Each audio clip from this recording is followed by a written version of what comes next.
کہتے ہیں کہ ملک الموت نے بارگاہ رب العزت میں عرض کی، اے مولا کریم، میں نے کروڑوں لوگوں کی جانیں قبض کی ہیں، مگر 2 جانیں ایسی ہیں جنہیں قبض کرتے وقت مجھے بڑا ہی صدمہ اور افسوس ہوا ہے۔ میں نے تیرے حکم کی تکمیل ضرور کی، مگر نہایت ہی دکھ ساتھ، اور وہ 2، ایک ماں اور ایک بیٹا تھا۔ واقعہ کچھ اس طرح سے ہے کہ ایک جہاز غرق ہو گیا تھا اور ایک عورت اپنے شیرخوار بچے کے ساتھ ایک تختے کا سہارا لینے میں کامیاب ہو گئی۔ تختہ دریا میں بہہ رہا تھا اور ماں اور بیٹا اس پر سوار تھے۔ اے مولائے کریم، اچانک تیرا حکم ہوا اور میں نے ماں کی جان اس تختے پر نکال لی۔ میرے لیے پریشان کن بات یہ تھی کہ ماں مر چکی ہے، اب بچے کا کیا حشر ہوگا؟ بچہ ایک ٹوٹے ہوئے تختے پر سوار ہے اور تختہ ہر آنے والی لہروں سے ٹکرا رہا ہے، جو کسی وقت بھی کسی تیز لہر کی ضد میں آ کر الٹ سکتا ہے۔ بچے کے لیے نہ خوراک کا انتظام ہے، نہ کسی نگران کا بندوبست ہے۔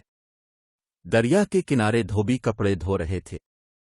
اچانک کسی کی اس بچے پر نظر پڑی تو تختے کو کھینچ کر لائے۔ وہ سب بڑے حیران ہوئے کہ ماں مر چکی ہے، بچہ بے یار و مددگار تختے پر زندہ سلامت موجود ہے۔ وہ لوگ اس بچے کو اپنے سردار کے پاس لے گئے۔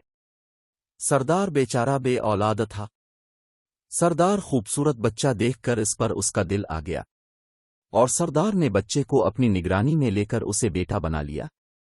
یہ بچہ 8-9 سال کی عمر کا تھا کہ اپنے ساتھی بچوں کے ساتھ کھیل رہا تھا۔ اتنے میں بادشاہ وقت کی سواری کی آمد کا شور سن کر سب لوگ ادھر ادھر بھاگ گئے، مگر یہ بچہ سڑک پر اکیلا کھڑا رہا۔ بادشاہ کی سواری گزر گئی، اس کے پیچھے اس کا عملہ پیدل آ رہا تھا۔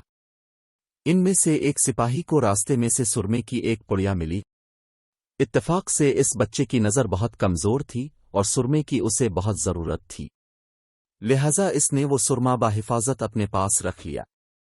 آنکھوں میں لگانے سے پہلے اسے خیال آیا کہ یہ سرما تکلیف نہ پہنچائے، لگانے سے پہلے کسی دوسرے شخص پر آزما لینا چاہیے۔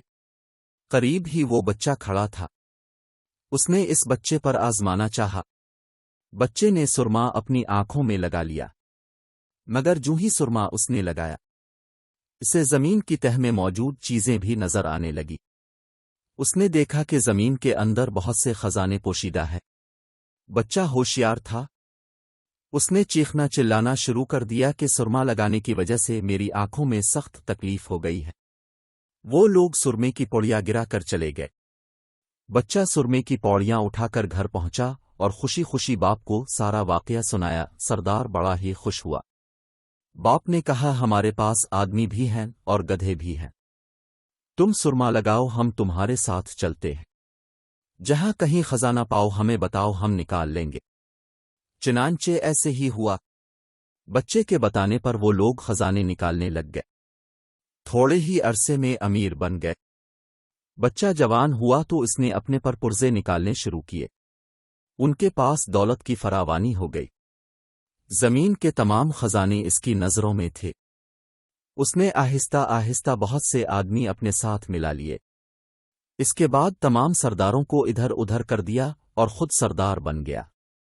آخر نوبت یہاں تک آ پہنچی کہ اس نے بادشاہ کے ساتھ بھی ٹکر لے لی اور اسے مغلوب کر کے خود بادشاہ بن گیا۔ اس بچے کا نام شاداد تھا، اور یہ وہی بچہ تھا جس کی ماں تختے پر ہی مر گئی تھی اور یہ اکیلا دریا کی لہروں کے ساتھ بہہ رہا تھا۔ کہتے ہیں کہ جب یہ برسر اقتدار آیا تو اس نے حکم دیا کہ ایک ایسا کمال درجے کا شہر آباد کیا جائے جس کی ایک اینٹ سونے کی ہو اور دوسری چاندی کی ہو۔ اس میں ایک عالیشان باغ ہو جس میں دنیا کی ہر چیز میسر ہو۔ جب وہ شہر ہر لحاظ سے مکمل ہو گیا تو شداد نے ارادہ کیا کہ جا کر اس شہر کا نظارہ کیا جائے۔ چنانچہ وہ شہر کو دیکھنے نکلا، ابھی وہ دروازے تک ہی پہنچا تھا کہ ملک الموت کو حکم ہوا اور اس نے وہیں اس کی روح قبض کر لی۔ اسے اتنا موقع بھی نہ دیا کہ اپنے بے مثال باغ کو ایک نظر دیکھ سکتا۔ ملک الموت نے کہا کہ اے مولائے کریم، اس شخص کی روح قبض کرتے وقت بھی مجھے نہایت ہی صدمہ پہنچا کہ وہ شخص ہر چیز کر کے اسے دیکھ بھی نہ سکا۔ اللہ تعالیٰ نے فرمایا، یہ وہی بچہ ہے جس کی ماں تختے پر مر گئی تھی اور اس پر تجھے ترس آیا تھا۔ اس بچے نے بڑے ہو کر نافرمانی کی، خدا کے حکم سے بغاوت کی اور سرکشی اختیار کر لی۔ مگر ہم نے اسے خود ساختہ جنت میں قدم رکھنے کی مہلت بھی نہ دی اور اسے باہر ہی ہلاک کر دیا۔ اسی جنت کے بارے میں مشہور ہے کہ وہ دنیا میں موجود ہے مگر سب کی نظروں سے اوجھل ہے۔ امیر معاویہ رضی اللہ تعالیٰ عنہ کے زمانے میں ایک صحابی رضی اللہ تعالیٰ عنہ کا اونٹ گم ہو گیا، تو وہ اونٹ کی تلاش میں کہیں اس علاقے میں جا پہنچے تو اللہ تعالیٰ نے اسے وہ سب کچھ دکھلا دیا۔ وہ صحابی وہاں کی کوئی نشانی بھی ساتھ لایا تھا۔ اس صحابی نے یہ واقعہ امیر معاویہ رضی اللہ تعالیٰ عنہ کے پاس بیان کیا۔ انہوں نے اس جگہ کو کافی تلاش کرایا مگر کسی کو بھی وہ جنت نہ ملی اور اسے اللہ تعالیٰ نے ہمیشہ ہمیشہ کے لیے پوشیدہ کر دیا۔